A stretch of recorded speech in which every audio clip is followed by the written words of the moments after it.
আমরা ঘাটে চলে আসছি। ঘাট থেকে আমরা নৌকা ভাড়া করে নিয়েছি।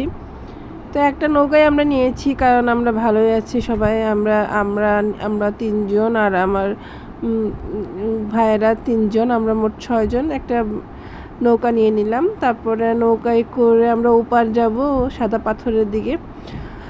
নৌকা ভাড়া করা হয়েছে। তারপরে দেখেন আশেপাশে ঘাটে কত মানুষ, বর্তমান অবস্থা সাদা পাথরে যাওয়ার জন্য রাস্তার তো প্রচুর ভিড়, কারণ অফ সিজনও ভিড় থাকে, ঈদের সিজনও মানে প্রচুর ভিড় থাকে। তো আমরা নৌকা আসার জন্য অপেক্ষা করছি। আমাদের টিকিট কাটা হয়ে গেছে, তো আমরা সবাই অপেক্ষা করছি কখন আমরা নৌকায় করে ওপার যাব।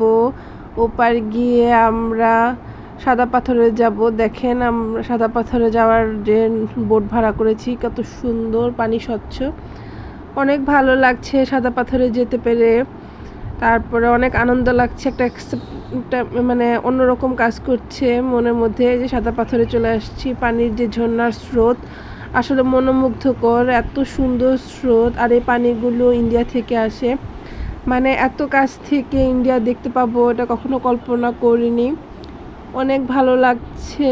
তারপর আমরা অনেক মজা করেছি, পুরোটা সময় আমরা অনেক ভালো কাটিয়েছি।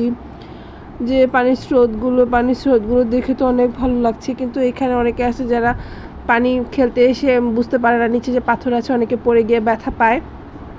আর এমন স্রোত যে কোথাও ধরে রাখবে সেটাই থাকে না, কারণ ভিতরের দিকে পিছলা পিছলা থাকে, যার কারণে অনেককে সাবধানতা অবলম্বন করতে হয়, না হলে ব্যথা পেতে পারে। কারণ পানির অনেক স্রোত ছিল আর একটু রৌদ্র ছিল।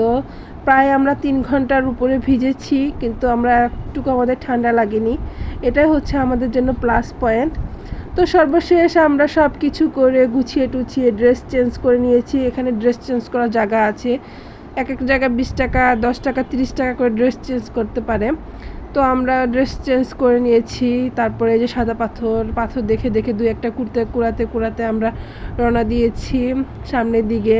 তারপরে আমরা সিলেটের উদ্দেশ্যে রওনা দিব।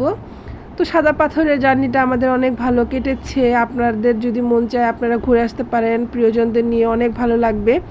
তো ব্লগটা কেমন লেগেছে কমেন্টসে জানাবেন।